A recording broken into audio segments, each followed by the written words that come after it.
Well, Coach, you spent half an hour of that 40 minutes behind. So what do you think of your team's will to win in the end? Before I talk about them, I want to congratulate my coaches, my assistant coaches, man. I think they were some of the best assistant coaches in the league, man. They kept me and kept us calm. They kept us in the game, and they kept me with great ideas. So I want to tip my hat off to them first. But with the outcome of the game, it was one of the expected games that we felt that we was going to get from the Breakers, right? They're really talented. They're starting to get all their guys back together and gelling well, and they're hungry too, just like we are, trying to get in that hunt in the top 6. So, but the adversity that we fought through and came through, missing 14 free throws, having 10 turnovers in the first half, just didn't look ourselves, and then finding a will to way to win is a true testament of what this team can do. Right beside you carried the team through the first half, but the adjustments at half time, you wanted more ball movement in offence. Are you happy with the way the team adjusted and delivered the third and fourth quarters? For sure. I mean, there's a lot of wrinkles that we got to fix, but I'm happy of the outcome, right? I'm happy that my team never gave up or didn't came down and said, hey, start pointing fingers or blaming or divided somehow, some way, and they didn't do neither one. So they found a way they were very encouraging in the huddle, on the bench. They had great innovative ideas of how to attack what New Zealand was doing, and so that's what I want to hear. You know, I don't want to hear excuses of what we need to do or what we're not doing. We got to find a way to do it. The opposition coach made it very clear that he wasn't happy with the huge disparity between free throws.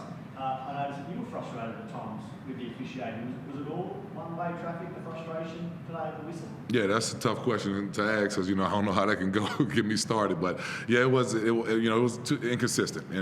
But at the end of the day, that's basketball. So, you know, we got to take a judgment of, you know, officials trying to do their job, trying to referee the game the best way they can. And, you know, even though it's an emotional game at times, we got to bounce back. And that's why I kind of commend my assistant coaches for, you know, keeping me on track and keeping me locked in on the game.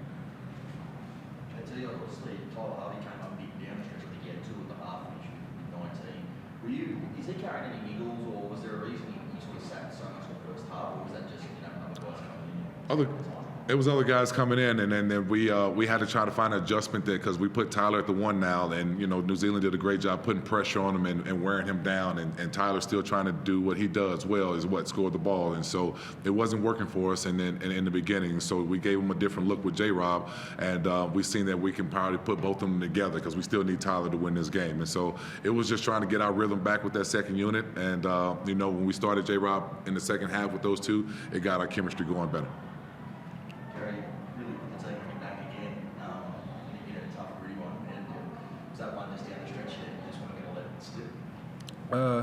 Yeah, it's just we've come down to that moment a couple times this year, and it's when, you know, coaches got us really grinding right now and just, you know, trying to get into that top 6. So it's just, you know, we're looking at each other and just, you know, we're not going to fold here. So whatever that meant, stops, rebounds, free throws, just step up to the plate and knock it and execute. How was he pointing guard? It looks like he hit him twice, but you're obviously huge numbers. I mean, how tough are you playing right now? Man, it's basketball. It's a part of it.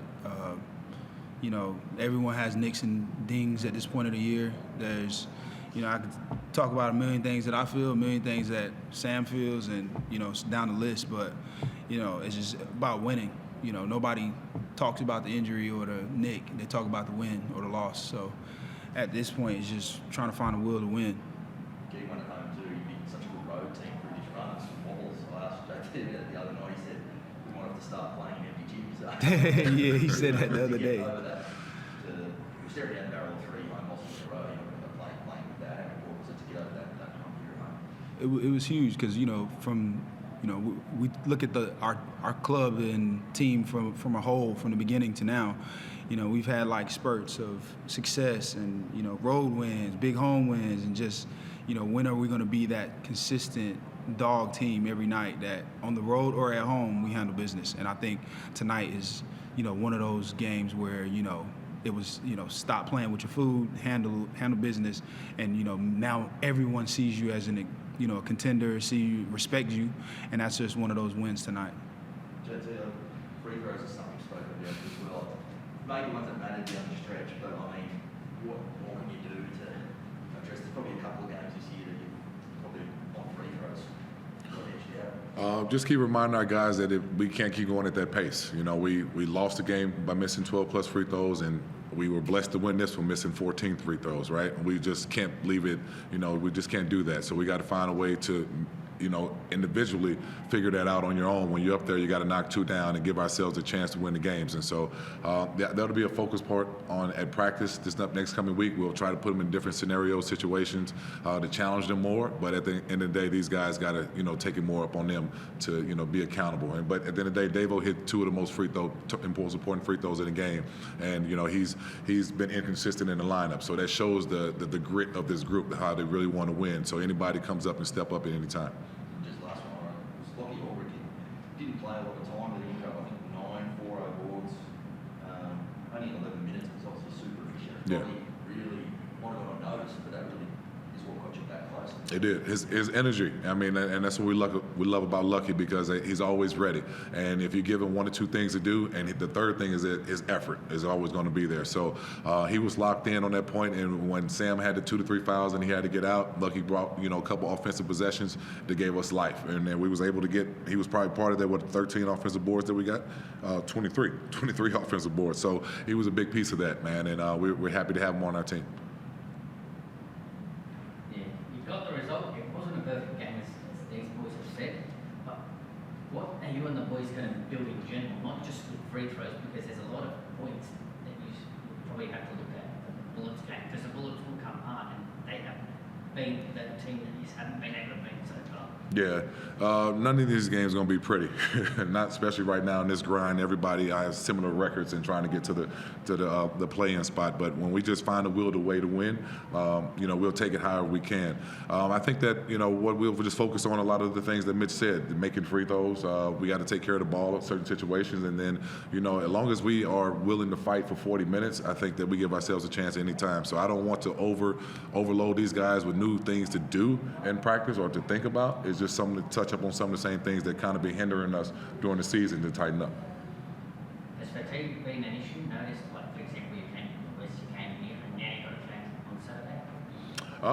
Yeah, I'm sure everybody right now is having the same type of fatigueness and things like that. But yeah, we was lucky to get back here on Friday and rest all day Saturday and come back play a game on Sunday. We didn't have it similar like New Zealand did, where they had to play Friday and fly out and get here yesterday evening. So, but we're all in the same boat. So I mean, I don't use that as an excuse or a reason. I just make sure these guys be ready. We do everything that we can prepare them to be ready for the game. Now, you played the biggest league in the world, but when you come here today knowing that if you lose, you're 8th, if you win, you're 5th. As you go down the stretch, is it hard not to tighten up, knowing just how much is on that next few minutes and how much your position on the ladder can change game to game? I don't think so, because I feel like, you know, all those tough losses, you kind of like, we should be in a better place than we are. So, you know, we've been here already. It's, you know, we've been on the other end of them, so it sucks. But, you know, it's easier in my opinion to, you know, kind of get focused, do what you need to do, and not get tight. It's like, we've been here already. Box out, get a rebound, get a stop, knock free throws down. You know, execute the offensive possession, and it comes like just a laser focus of just, you know, you've already kind of lost in this position. You know, what are you going to do now to make sure we don't win, make sure we don't lose?